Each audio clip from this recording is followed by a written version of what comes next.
आजकल और कुछ याद रहता नहीं, एक बस आपके याद आने के बाद। आइए दोस्तों, इस क्लास में हम लोग देखने वाले हैं 10th क्लास का इम्पोर्टेंट क्वेश्चन जो 18 फरवरी से एग्ज़ाम होने वाला है 2025 में। उसी के बेस पे इस क्लास में हम लोग तैयारी करेंगे, सब्जेक्टिव क्वेश्चन का तैयारी करेंगे इंटरनेट मॉडल सेट से। ठीक है, तो वहाँ तक पहुँचने के पहले, क्वेश्चन के पास पहुँचने के पहले, सबसे पहले द बेस्ट कॉन्सेप्ट में आप लोगों का बहुत बहुत स्वागत है। तो चलिए, इस क्लास में हम लोग देखेंगे इम्पोर्टेंट क्वेश्चन को और साथ ही साथ फार्मूला को भी इसमें देखते चलेंगे। ठीक है, तो मैं अब चालू करता हूँ क्लास को। क्वेश्चन नंबर 1 में दे दिया है 0 और 50 के बीच विषम संख्याओं का योगफल निकालें। ये क्वेश्चन दे दिया है, चलिए इसको हम सॉल्व करते हैं। कैसे सॉल्व होगा? सबसे पहले 0 और 50 के बीच में कितनी विषम संख्याएं हैं उसको पता करेंगे। जब तक विषम संख्या पता नहीं चलेगा तब तक इसका योगफल नहीं निकलेगा। तो और यह क्वेश्चन एपी से लिया गया है, यह एपी का क्वेश्चन है। तो चलिए इसको सॉल्व करते हैं। लिखेंगे 0 और 50 के बीच विषम संख्या बराबर, विषम संख्या बराबर। तो देखिए सॉल्यूशन यहाँ पे हो रहा है। तो 0 और 50 के बीच में कितनी विषम संख्याएं हैं उसको पहले हम लोग लिखते हैं। ठीक है, तो देखिए 0 और 50 के बीच, तो 0 के बाद में विषम संख्या 1 होगा, 3 होगा, 5 होगा, 7 होगा, डॉट डॉट करके लास्ट में 49 होगा। ठीक है ना। तो यह एपी का क्वेश्चन है, तो यहाँ पे ए का वैल्यू 1 हो जाएगा। डी का वैल्यू निकालने के लिए सेकंड वाला टर्म में से फर्स्ट वाला टर्म को घटा देते हैं। तो 3 में से 1 घटेगा तो कितना हो जाएगा? 2 हो जाएगा। और उसके बाद में यह वाला जो टर्म है, यह इसको बोलते हैं लास्ट टर्म, nवां पद। यह एपी हो गया, एपी का nवां पद होता है। ठीक है, लास्ट वाला पद को nवां पद कहते हैं। अब लिखेंगे, चूँकि देखिए जब तक n का वैल्यू नहीं निकलेगा, इस क्वेश्चन में n का वैल्यू नहीं निकलेगा तब तक योगफल नहीं निकल सकता है। ठीक है, तो चलिए सबसे पहले n का वैल्यू हम लोग निकालेंगे। तो चूँकि देखिए इसका फॉर्मूला होता है, तो लिखेंगे चूँकि n बराबर 49, n बराबर 49 हो गया। तो an का फॉर्मूला क्या होता है? a plus n-1 into D बराबर 49।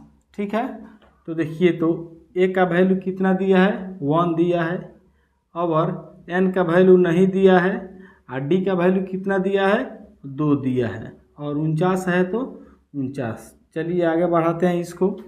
1 है तो 1 हो गया, अब प्लस 2 में n से मल्टीप्लाई होगा 2n, माइनस 1 में 2 से होगा तो 2 बराबर 49 है तो 49।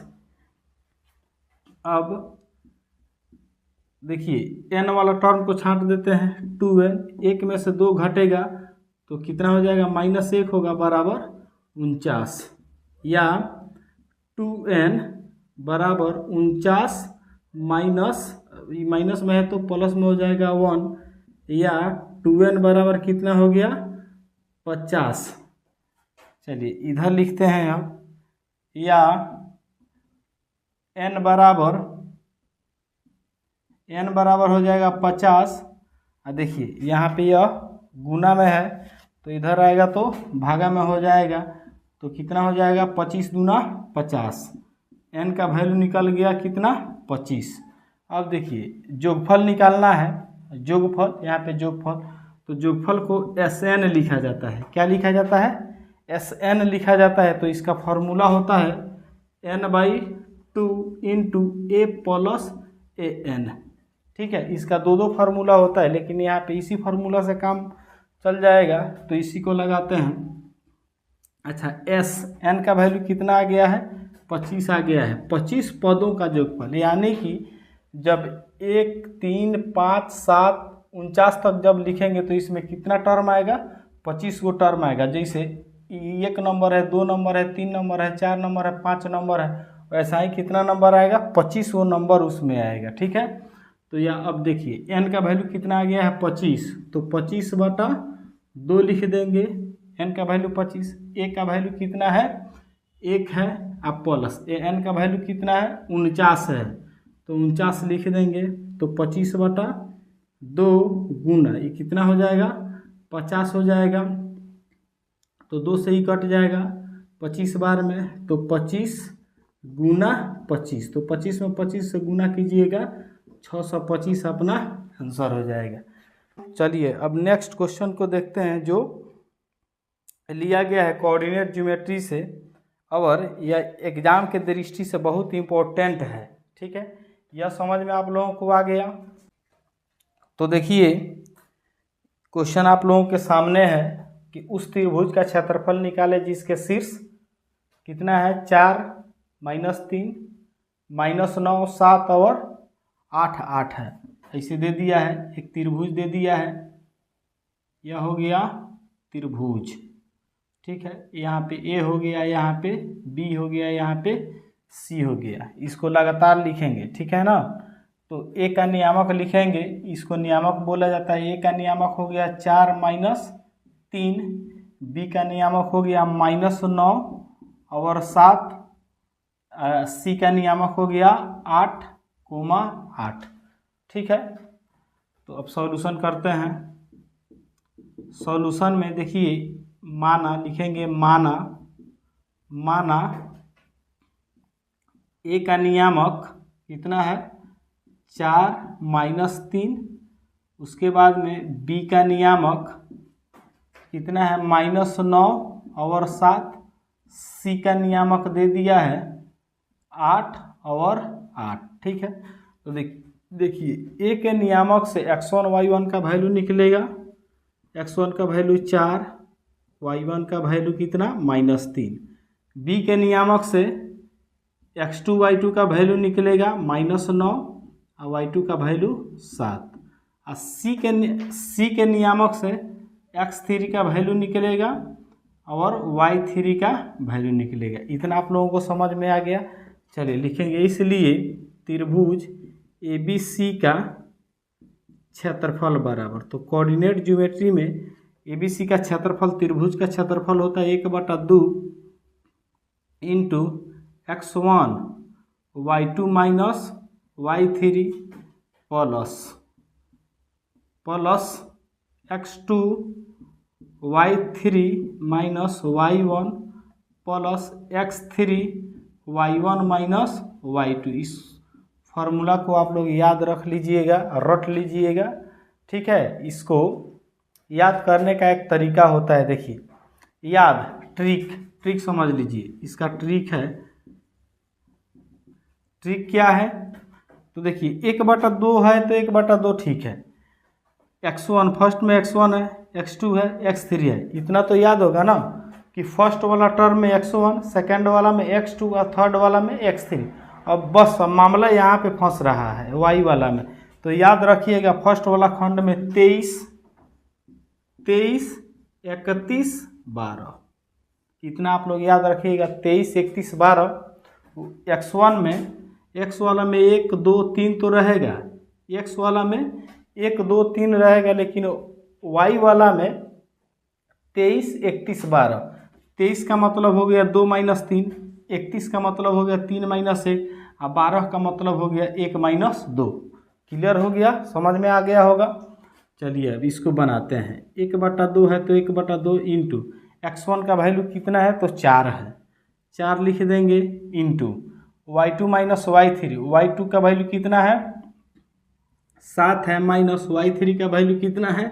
8 है, हो गया, प्लस x2 का वैल्यू कितना है 9 है, तो ये प्लस आई माइनस, प्लस माइनस डायरेक्ट लिख देते हैं माइनस, इंटू y3 का वैल्यू कितना है 8 है, माइनस है तो माइनस, y1 का वैल्यू कितना है तो कितना है -3, तो यह माइनस माइनस माइनस प्लस 3 हो गया।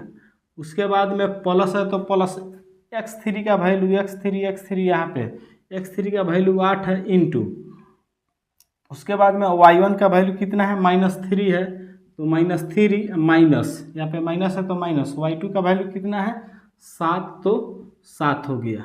ठीक है, बस इस फार्मूला में इस वैल्यू को ला कर रख देना है, काम अपना हो जाएगा। 1/2 है तो 1/2 इंटू 4 गुना -1 हो जाएगा, 7 में से 8 घटेगा -1, उसके बाद में -9 है गुना 8 3 11 हो जाएगा, प्लस 8 गुना -3 -7 कितना हो जाएगा -10 हो जाएगा।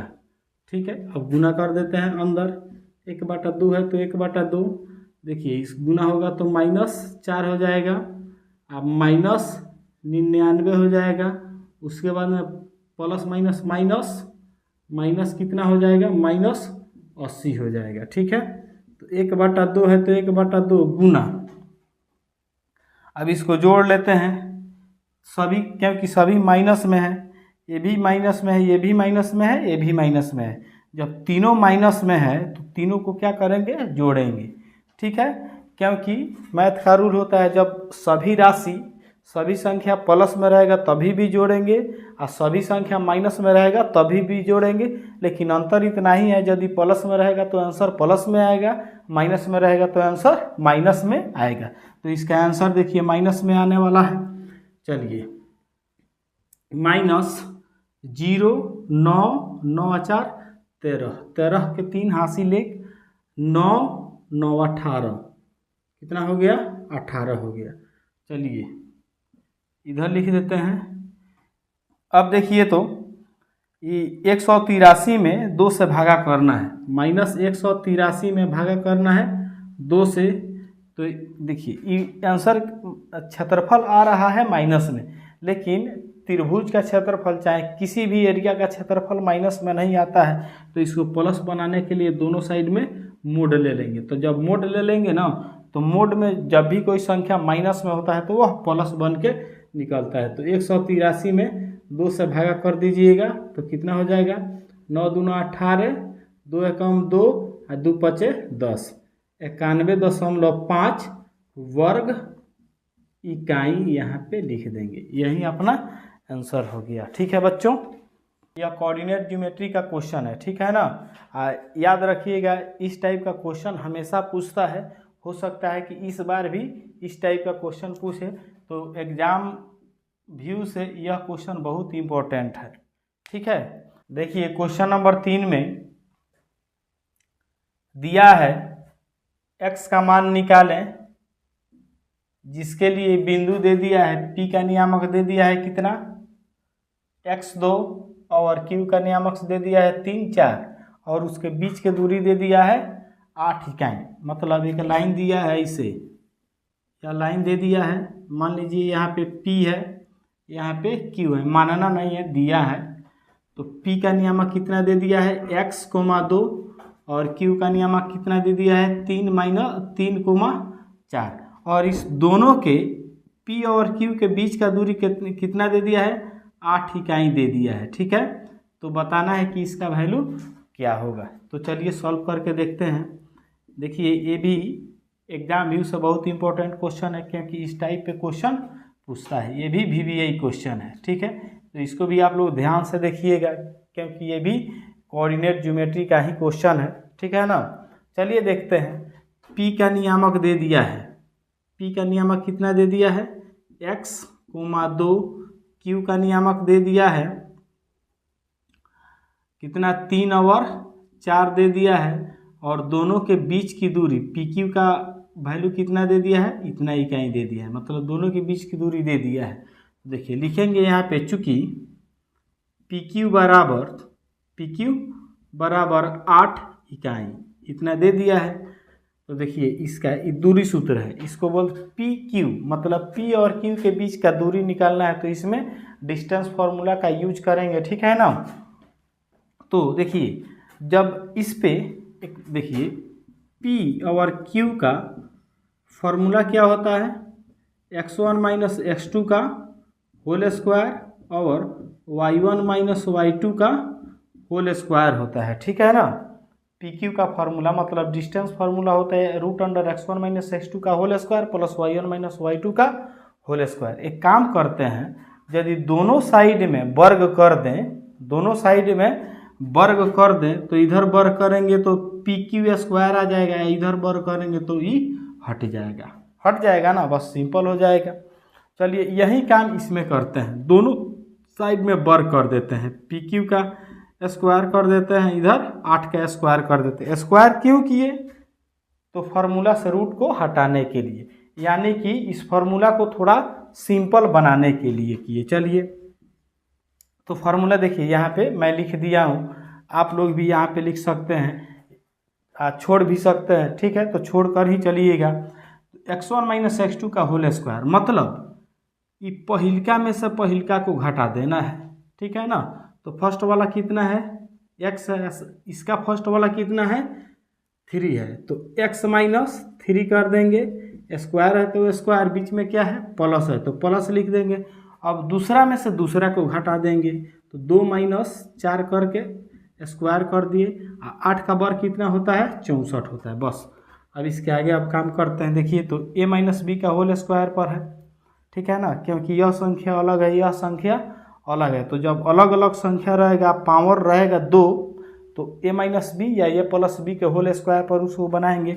यहाँ पे माइनस है तो a माइनस बी के होल स्क्वायर पर यह बनेगा, ठीक है ना। तो चलिए बनाते हैं a माइनस बी के होल स्क्वायर में। तो फर्स्ट में क्या करेंगे, a स्क्वायर, तो a का वैल्यू इतना है माइनस 2 a का वैल्यू और b का वैल्यू 3 है तो 3 और प्लस 3 का स्क्वायर b का स्क्वायर और प्लस, देखिए 2 में से 4 घटेगा तो कितना बचेगा 2 बचेगा, माइनस 2 का वर्ग करेंगे तो 4, ठीक है ना। आई 64 है तो 64। अब देखते हैं, ये हो गया एक्स स्क्वायर माइनस कितना हो गया 6x, 3 दूना 6x और प्लस 9 और प्लस कितना हो गया 4 हो गया, माइनस 64 है तो 64, मतलब इधर दाहिना साइड में प्लस में है, इधर आएगा तो माइनस में हो जाएगा। यह द्विघात समीकरण बन रहा है माइनस 6x। देखिए अब 64 में से कितना घटा देना है, 9 4 13 को घटा देना है, 64 में से 13 को घटाइएगा तो कितना हो जाएगा 51 आएगा, तो माइनस 51 आ गया, बस, ठीक है। हम लोगों को क्या निकालना है, x का वैल्यू निकालना है, यह द्विघात समीकरण आ गया है, तो इसको अब हम लोग तोड़ेंगे कि कितना पे यह टूटेगा, ठीक है ना। देखिए लास्ट में इसके साथ में यदि माइनस है तो घटा कर लाएंगे बीच वाला, यदि प्लस रहेगा तो जोड़ के लाएंगे बीच वाला, ठीक है ना। तो इसको देखते हैं, इसको पहले चेक करते हैं कि यह कौन कौन पहाड़ में है। तो 51 के बारे में देखिए, तो 17 तियाँ 51 हो जाएगा, 17 तियाँ 51 हो जाएगा ना, तो ये तो नहीं हो रहा है, तो यह तो नहीं हो रहा है, ठीक है ना, क्योंकि देखिए 17 में से 3 घटेगा तो 6 थोड़ी ना आएगा, चाहे 3 में 17 घटेगा तो 6 तो नहीं आएगा। तो इसको अब हम लोग बनाएंगे द्विघात समीकरण के सूत्र पर। तो द्विघात समीकरण के सूत्र पर बनाने के लिए a का वैल्यू लिख देंगे 1, b का वैल्यू -6, c का वैल्यू -51, ठीक है। तो x बराबर क्या होता है formula, -b plus minus root under b square -4ac by 2a होता है। इस पे रख के इसका आंसर निकाल लीजिएगा, हो जाएगा, ठीक है ना। कुछ काम को आप लोग अपने से भी कीजिए, बस पूरा तो काम हो गया। इसमें सिर्फ b का वैल्यू, a का वैल्यू, c का वैल्यू रख लीजिएगा तो यह बन जाएगा। यदि नहीं बनेगा तो इसके पिछले वाला वीडियो में देख लीजिएगा, द्विघात समीकरण पर क्वेश्चन को बनाया गया है, उसके हेल्प लेके इसको बना लीजिएगा, ठीक है ना। इसको अब हम दे देते हैं आप लोगों के लिए HW में।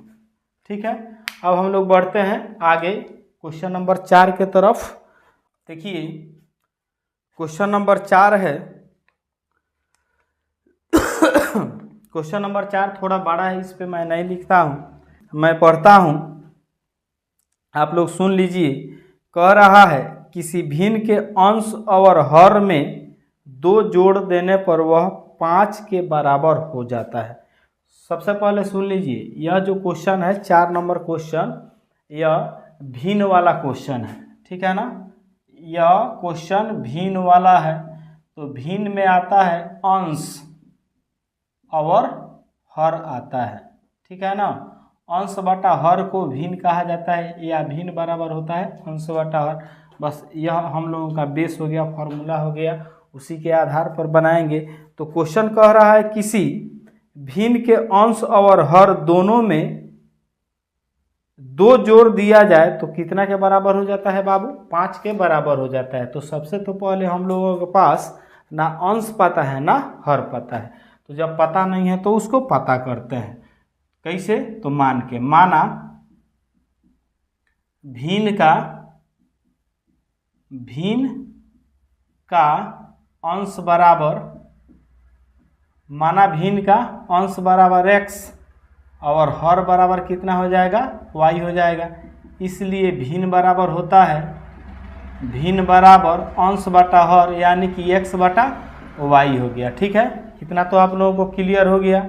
यह बनाने का मेथड मैं बता रहा हूँ। ठीक है, यहाँ से सॉल्यूशन हो रहा है। सबसे पहले लिखिएगा, यदि भिन्न वाला क्वेश्चन आएगा तो सबसे पहले लिख दीजिएगा भिन्न का अंश बराबर x, हर बराबर y और भिन्न बराबर x बटा y। अब लिखेंगे प्रश्न से।